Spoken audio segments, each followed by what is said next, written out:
Bapak, Ibu, Saudara-saudari yang dikasihi oleh Tuhan, beberapa tahun yang lalu saat saya pulang dari sebuah rapat di Kuskupan, kurang lebih jam setengah 10 malam begitu ya, saya menghantar seorang tim dari Komisi Panggilan Kuskupan Agung Jakarta pulang dahulu karena sudah malam dan tidak ada yang menjemput. Nah, setelah mengantar teman saya itu, saya kembali ke pasturan. Di tengah jalan karena rumahnya itu gangnya tidak terlalu besar, mobil saya hanya jalan pelan-pelan.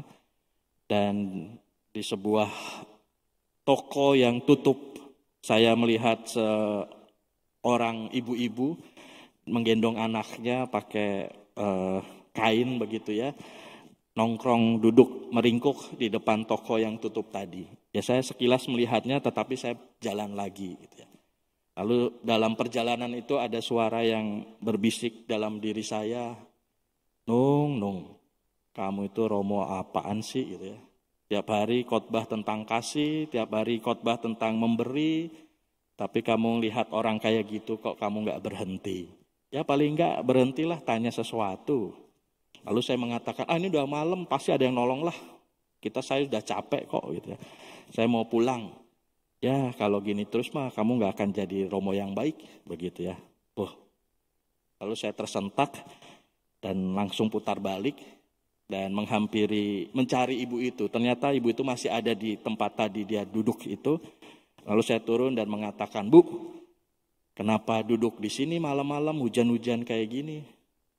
Lalu melihat ke saya mengatakan, saya diusir Pak. Oh, diusir dari mana? Diusir dari rumah saya. Kenapa kamu diusir? Kenapa ibu diusir?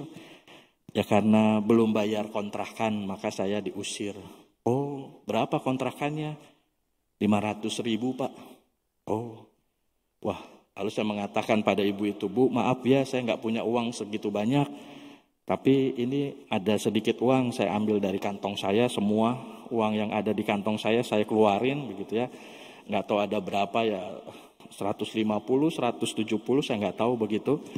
Saya berikan kepada ibu itu, Bu, ini uang sedikit, kasihan anaknya gitu ya. Udah makan belum? Kalau belum bisa beli makan untuk anak ibu.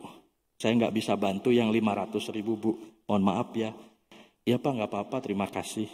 Lalu saya pulang, tapi dengan perasaan yang lebih bahagia ya, lebih lega begitu. Bapak, Ibu, Saudara-saudari, bacaan-bacaan hari ini berkisah tentang memberi juga. Dari seorang janda di Sarfat kepada Nabi Elia dan juga seorang janda yang memasukkan uang ke dalam peti persembahan yang dilihat oleh Yesus. Menurut saya ada 3 jenis manusia memberi itu ya. Ada 3 jenis pemberian dari diri manusia. Yang pertama adalah saya memberi dengan tulus hati tanpa mau mengharapkan kembali. Pokoknya yang saya mau berilah, saya mau memberikan sesuatu, saya mau ngasih sesuatu. Terserah orang itu mau kembalikan ke saya, tidak ya. Terserah, saya rela, saya ikhlas, saya memberi.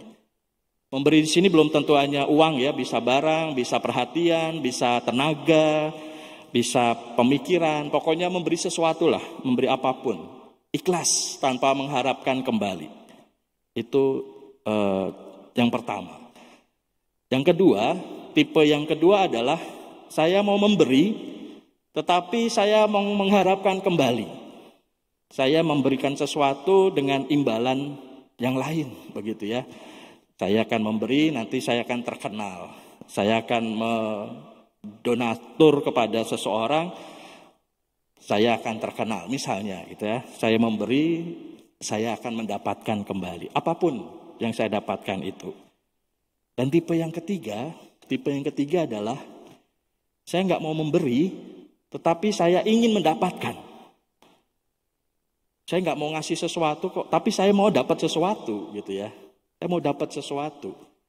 Loh, emang ada romo yang seperti itu? Ada ya, ada. Saya nggak mau memberi kok, tapi saya mau orang lain mengasih sesuatu ke saya, itu ada.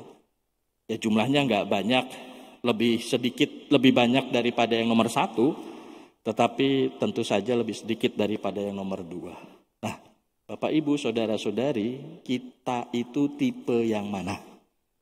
Pertanyaannya kepada kita semua. Tipe yang pertamakah?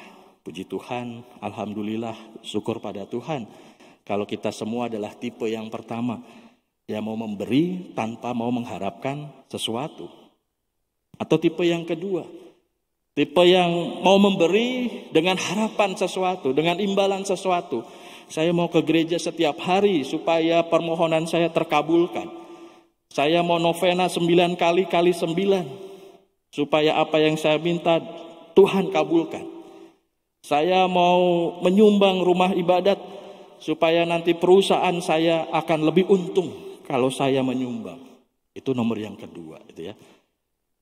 Nah, lebih parah lagi yang nomor 3. Nggak mau memberi apa-apa, tapi maunya mendapatkan sesuatu. Pak, misa di gereja itu harus pakai aplikasi ya? Iya, sekarang pakai aplikasi. Ya udahlah Pak, nggak usah pakai aplikasi, repot. Saya gaptek. Udahlah Pak, masukin saya Pak, gitu ya. Daftarin saya Pak.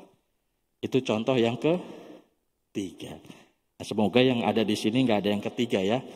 Yang kedua masih mending lah. Tapi lebih baik nomor 1. Maka Bapak Ibu, saudara-saudari yang dikasih oleh Tuhan, mari kita mohonkan rahmat dan berkat agar kita menjadi manusia yang bersifat nomor 1. Bukan 2, bukan 3 apalagi, tetapi kita mau memberi dengan ketulusan hati. Kita mau memberi dengan sebuah kesadaran bahwa Allah lebih dahulu memberikan yang terbaik dalam hidup kita. Kita mau memberi dengan kesadaran bahwa apa yang saya berikan ini adalah bentuk rasa syukur saya kepada Tuhan.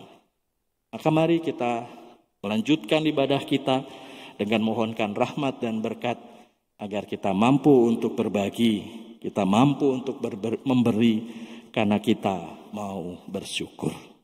Kemuliaan pada Bapa dan Putra dan Roh Kudus, seperti pada permulaan, sekarang, selalu, dan sepanjang segala abad. Amin.